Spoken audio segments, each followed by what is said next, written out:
256 గ్రామీణ రోడ్లని నిర్మించాం.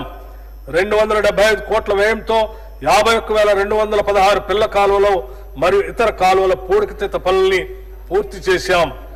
244 కోట్ల రూపాయలతో 63,854 భూమి అభివృద్ధి పనుల్ని చేపట్టాం. అలాగే 16,310 జల పరిరక్షణ పనులకి 155 కోట్ల రూపాయలు ఖర్చు చేయటం జరిగింది.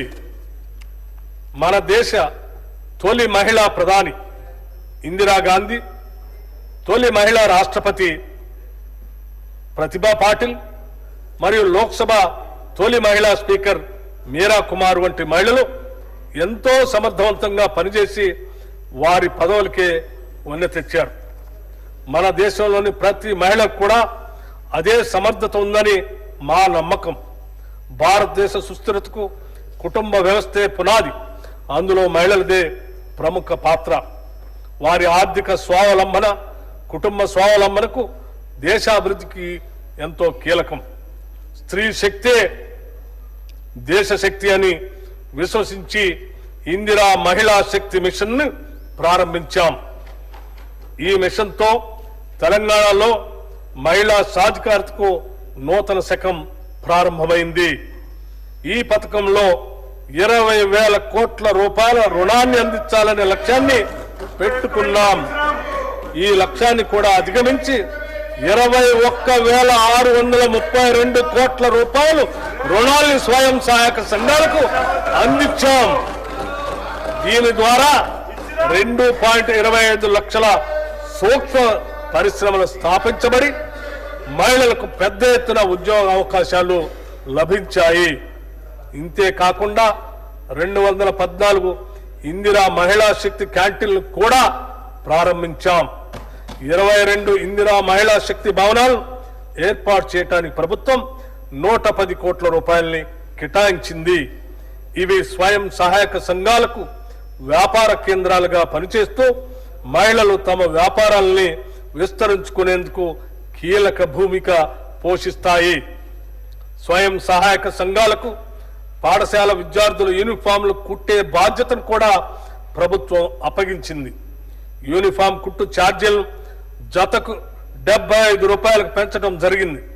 దానివల్ల నేటి వరకు స్వయం సహాయక సంఘాలు 37.5 లక్షల యూనిఫామ్లు కుట్టడం ద్వారా దాదాపు 28 కోట్ల రూపాయల ఆదాయాన్ని సంపాదించాయి. ఇది మహిళలకు స్వయం ఉపాధి అవకాశాలను పెంచడంలో కీలకమైన ముందడుగు.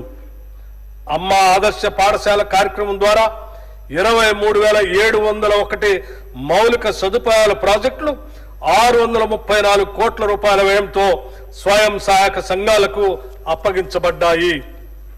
వ్యాపార నిర్వహణలో మహిళలను మరింత ప్రోత్సహించడానికి ప్రతి మండలంలో వారితో రైసు మిల్లులు మరియు మినీ గోదాములు స్థాపించి నిర్వహించే విధంగా సహాయ సహకారాలు అందిస్తాం.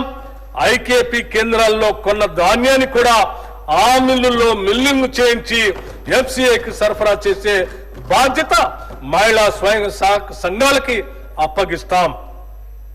రుణ బీమా పథకం కింద ఒక్కో స్వయం సహాయక సంఘ సభ్యురాలకి 2 లక్షల రూపాయల సహజ మరణ బీమా మరియు 10 లక్షల రూపాయల ప్రమాద బీమా అందించబడుతుంది. తద్వారా స్వయం సహాయక సంఘాల సభ్యులకు ఆర్థిక రక్షణ కల్పించడమే ప్రభుత్వ లక్ష్యం. మహిళలు గొప్ప వ్యాపారవేత్తలుగా రాణించగలరని ఇప్పటికే రుజువైంది. రిటైల్ రవాణా రంగాలలో మహిళా పారిశ్రామికవేత్తలకు కొత్త అవకాశాలు కల్పిస్తున్నాం. ఇప్పటికే 32 మొబైల్ ఫిష్ రిటైల్ అవుట్లెట్లు ఏర్పాటు చేయబడ్డాయి. నారాయణపేటలో తొలి స్వయం సహాయక సంఘాల మహిళలు నడిపే పెట్రోల్ బంక్ 1,23,00,000 రూపాయల పెట్టుబడితో ప్రారంభించబడింది. రాష్ట్ర వ్యాప్తంగా ఇటువంటి మరిన్ని పెట్రోల్ బంకులు ఏర్పాటు చేసేలాగా ప్రభుత్వం ప్రోత్సహిస్తుంది. మండల మహిళా సమాఖ్యల ద్వారా 600 బస్సుల్ని టీజీఆర్టీసీకి అద్దెకు ఇచ్చేందుకు నిర్ణయించాం. ఇప్పటికే 150 బస్సులను అద్దెకు ఇవ్వడం జరిగింది. స్వయం సహాయక సంఘాలకు సోలార్ విద్యుత్ ఉత్పత్తి ప్లాంట్ల స్థాపన నిర్వహణను అప్పగిస్తున్నాం. ఈ సంఘాల ద్వారా రాష్ట్ర వ్యాప్తంగా సోలార్ పవర్ ప్లాంట్లను ఏర్పాటు చేయడానికి SERP, TG REDCO, TG SPDCL మరియు టీజీ ఎన్పీడీసీఎల్ మధ్య అవగాహన ఒప్పందం కుదిరింది.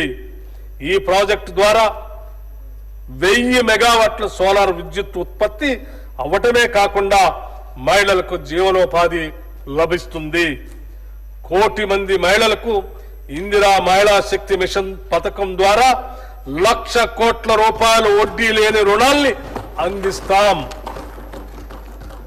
పంచాయతీరాజ్ మరియు గ్రామీణ అభివృద్ధి శాఖకు ఈ బడ్జెట్లో 31,605 కోట్ల రూపాయలు ప్రతిపాదిస్తున్నాం. రాష్ట్రంలోని రెసిడెన్షియల్ పాఠశాల విద్యార్థుల ఆరోగ్యం, సంక్షేమం, భద్రతను మెరుగుపరిచేందుకు పాఠశాల పనితీరులో